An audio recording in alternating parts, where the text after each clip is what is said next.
अस्सलाम वालेकुम and welcome to AZ classes. हम अपने प्रीवियस टॉपिक को ही आज कंटिन्यू करेंगे। इलास्टिसिटी ऑफ डिमांड हमने पढ़ा था, फिर उसमें हमने price, income and cross elasticity of demand पढ़े। प्राइस इलास्टिसिटी ऑफ डिमांड को देखा कि क्या होता है, और उसकी हम मेजरमेंट पे थे कि मेजरमेंट के उसके 3 तरीके हैं: percentage method, total outlay method and graphic method. ठीक है, तो फर्स्ट हम डिस्कस करते हैं परसेंटेज मेथड को। परसेंटेज मेथड क्या होता है कि परसेंटेज चेंज इन क्यू क्वांटिटी को जब हम डिवाइड कर देते हैं परसेंटेज चेंज इन प्राइस से, तो हमारे पास क्या आ जाती है, इलास्टिसिटी ऑफ डिमांड आ जाती है। इलास्टिसिटी ऑफ डिमांड आ जाती है थ्रू परसेंटेज मेथड। ये जो फॉलोइंग शेड्यूल दिया गया है, हम इसकी मदद से अपनी इलास्टिसिटी ऑफ डिमांड निकाल सकते हैं थ्रू परसेंटेज मेथड। इसका जब हम न्यूमेरिकली देखते हैं तो क्या बन जाता है कि delta Q over delta P multiply by P over Q. तो पहले हमने देखना है कि चेंज इन क्वांटिटी कितना है। चेंज इन क्वांटिटी, हमारा क्वांटिटी मूव्स किया है 2 से 4 पे। ठीक है, तो चेंज इन क्वांटिटी कितना आया हमारे पास, 2। इसको हमने डिवाइड करना है चेंज इन प्राइस से। प्राइस में कितना चेंज आया है, 20 से 10, मीन्स 10 का चेंज आया है प्राइस में। ठीक है, तो इसके बाद हमने देखना होता है कि हमारे जो एक्चुअल जो प्राइस हमारे चल रहे हैं वो क्या हैं। वो चल रहे हैं हमारे 20, और हमारी एक्चुअल क्वांटिटी क्या है, वो है 2।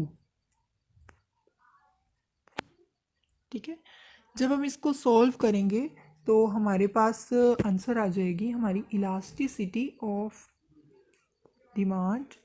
Ignore my eligible writing. Elasticity of demand हमारे पास -2 आ जाएगी।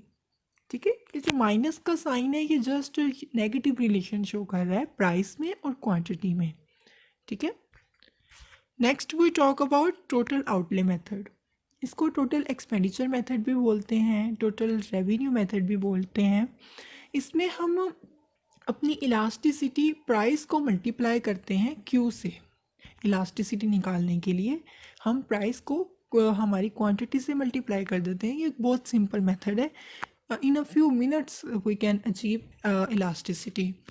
Just explain in this table. ठीक है, तो नेक्स्ट आता है हमारे पास ग्राफिक मेथड। इसमें हम ग्राफ के थ्रू हम अपनी इलास्टिसिटी को मेजर कर सकते हैं जब हम अपने lower segment of demand curve को डिवाइड करते हैं upper segment of demand curve से।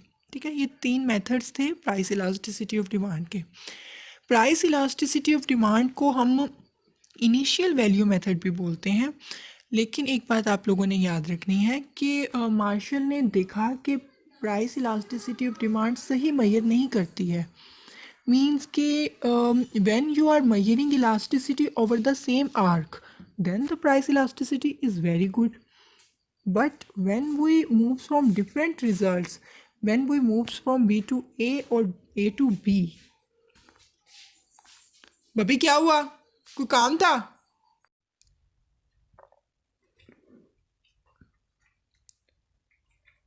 When you are measuring elasticity over the arc, then the price elasticity is good. But when suppose that we have 2 points A and B, when we move from A and B, A to B, then price elasticity gives us a result. And when we move B to A, then the result is different. Means कि price elasticity movement along the arc में सही result नहीं देते। तो इस problem को overcome करने के लिए जो मार्शल थे उन्होंने नया कॉन्सेप्ट दिया था जिसको हम मिड पॉइंट मेथड भी बोलते हैं और पॉइंट इलास्टिसिटी ऑफ डिमांड भी कहते हैं। मीन्स के the price elasticity of demand at particular point on demand curve is called point elasticity of demand. यानी पॉइंट इलास्टिसिटी क्या है कि जब हम प्राइस इलास्टिसिटी ऑफ डिमांड को किसी एक स्पेसिफिक पॉइंट पे हम मेजर करेंगे तो उसको हम बोलेंगे पॉइंट इलास्टिसिटी। जैसे कि फार्मूला है उसमें शो हो रहा है कि हमारे पास EED है, elasticity of demand, P for price level and P divided by P minus A। A is a point at a particular point. Means हम एक पर्टिकुलर पॉइंट A का इलास्टिसिटी मालूम कर रहे हैं। ठीक है, तो ये था पॉइंट इलास्टिसिटी मालूम करने का फार्मूला। नेक्स्ट हम बात करते हैं determinants of price elasticity of demand. वो फैक्टर्स जो हमारी इलास्टिसिटी को, प्राइस इलास्टिसिटी को इफ़ेक्ट करते हैं, ठीक है। नेचर ऑफ अ कमोडिटी, किसी भी कमोडिटी की नेचर बहुत ज़्यादा इफ़ेक्ट करती है। मींस के demand for necessaries of life, जो हमारी ज़रूरियात हैं ज़िंदगी की, या अप्रिशिएबल जो कमोडिटीज़ हैं, उनकी जो डिमांड होती है वो लेस इलास्टिक होती है। प्राइस के कम या ज़्यादा होने से हम उनकी डिमांड चेंज कम करते हैं। क्यों? क्योंकि वो नेसेसरी है, वो हमें चाहिए ही चाहिए, चाहे प्राइस ज़्यादा हो चाहे प्राइस कम हो, ठीक है। लेकिन जो लग्जरीज होती हैं कमोडिटी, वो जिनको हम अपनी आराइश के लिए यूज़ करते हैं, तो उनकी जो डिमांड होती है वो मोर इलास्टिक होती है। वो प्राइस हम देखते हैं कि जब कम हुए हुए हैं हम तब ख़रीद लेते हैं, ठीक है। तो नेक्स्ट है हमारे पास सब्सटीट्यूट्स। सब्सटीट्यूट्स मीन के demand for goods having substitute is more elastic, यानी जिन गुड्स के सब्सटीट्यूट ज़्यादा हैं उनकी डिमांड क्या है, ज़्यादा इलास्टिक है। कि क्या प्राइस चेंज हुए, कोक के प्राइस क्या हो गए, ज़्यादा हो गए, हम क्या करेंगे, पेप्सी की डिमांड बढ़ा देंगे। तो मीन्स के जिनके सब्सटीट्यूट ज़्यादा होते हैं उनकी डिमांड मोर इलास्टिक, लेकिन जिनके सब्सटीट्यूट्स कम होते हैं जिन कमोडिटीज़ के, उनकी डिमांड क्या होती है, लेस इलास्टिक होती है। सही है। जैसे कि if the price of coffee increases people will start consuming tea in place of it, ठीक है। नेक्स्ट है हमारे पास डेफर्ड कंजम्पशन।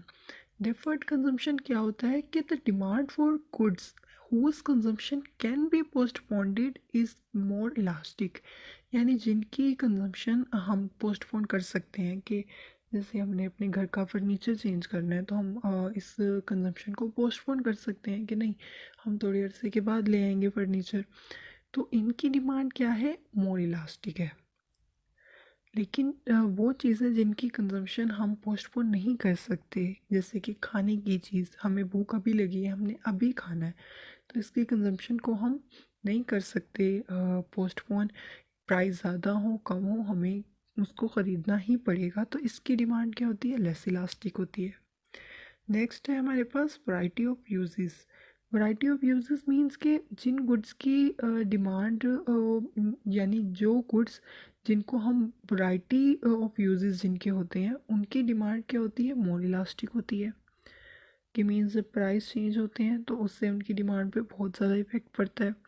जैसे कि if the electricity becomes more expensive than it may used only for lighting purposes not for other purposes, ठीक है। लेकिन वो वाली गुड्स जिनकी जो है डिमांड सिर्फ सिंगल पर्पस के लिए की जाती है, वो प्राइस के राइज या फॉल होने से इफ़ेक्ट नहीं करते हैं। जैसे कि अब बुक ऑन इकोनॉमिक्स, ठीक है, जिसका सिर्फ एक ही पर्पज़ है, इकोनॉमिक्स के बारे में हमें स्टडी मतलब करते हैं हम उससे, तो इसकी डिमांड क्या होगी, लेस इलास्टिक होगी। नेक्स्ट है हैबिट्स एंड कस्टम्स। हम किसी चीज़ के अगर हैबिचुअल हो जाएं तो उस चीज़ की हम डिमांड को चेंज नहीं करते हैं प्राइस के चेंज होने से। जैसे कि एक सिगरेट पीने वाला इंसान है, वो क्या है, उसके चाहे ड्रग्स एडिक्ट है या तो, कि उसकी प्राइस ज़्यादा हो कम हो उसको नहीं पड़ता फ़र्क, उसने अपनी वो चीज़ लेनी है। तो जिन चीज़ों की हमें आदत हो जाती है वो उन चीज़ों की डिमांड लेस इलास्टिक होती है, ठीक है। नेक्स्ट है प्राइस लेवल। प्राइस लेवल भी इसी तरह हमारी डिमांड को इफेक्ट करता है। और भी बहुत सारे फैक्टर्स हैं जो हमारी इलास्टिसिटी ऑफ डिमांड को इफेक्ट करते हैं, जैसे डिस्ट्रीब्यूशन ऑफ वेल्थ है, relative importance in domestic expenditures and many more. Next we talk about income elasticity of demand. Income elasticity word से जाहिर है कि अब हमारी डिमांड किसकी वजह से चेंज होगी, इनकम की वजह से। मीन्स के the ratio between proportionate change in quantity demand of a commodity and proportionate change in consumer income. Means consumer की इनकम में एक प्रोपोर्शनेट चेंज आने से जब क्वांटिटी डिमांड में एक प्रोपोर्शनेट चेंज आ रहा है तो उसको बोलते हैं हम income elasticity of demand. Means कि percentage change in income over percentage change in quantity. इसके बाद इसका फार्मूला दिया गया है कि E Y shows elasticity of income elasticity. Next delta Q means change in quantity over change in income multiply by income over quantity, ठीक है। और इनकम का डिमांड के साथ रिलेशनशिप पॉजिटिव होता है। When income increases demand also increases, when income decreases demand decreases, ठीक है। नेक्स्ट हमारा है cross price elasticity of demand. Cross price elasticity of demand क्या है? The ratio between the proportionate change in quantity demanded of a commodity and proportionate change in price of related commodity. ये word से जाहिर है cross price elasticity means के एक जो commodity है उसके प्राइस चेंज होने से दूसरी कमोडिटी की डिमांड चेंज हो जाए, तो उससे क्या होगा, उसको बोलते हैं हम क्रॉस प्राइस इलास्टिसिटी। यानी हम कोका कोला पेप्सी की ही लेते हैं, कोका कोला के प्राइस बढ़ गए लेकिन डिमांड किसकी बढ़ी है? पेप्सी की, ठीक है। तो एक चीज़ के प्राइस चेंज होने से दूसरी चीज़ की डिमांड चेंज हो रही है, तो इसको बोलते हैं हम क्रॉस प्राइस इलास्टिसिटी। इसका फार्मूला नीचे दिया गया है कि इलास्टिसिटी हम देख रहे हैं दो कमोडिटीज़ की, ए और बी की। ए की क्वांटिटी चेंज होगी बी के प्राइस चेंज होने से, और इनको जब हम डिवाइड कर देंगे तो हमारी इलास्टिसिटी आ जाएगी, ठीक है। ये था हमारा आज का टॉपिक। तो अगर आप लोग को नहीं समझ आया तो आप लोग कमेंट्स में मुझसे पूछ सकते हैं। तब तक अपना ख्याल रखें। अल्लाह हाफिज़।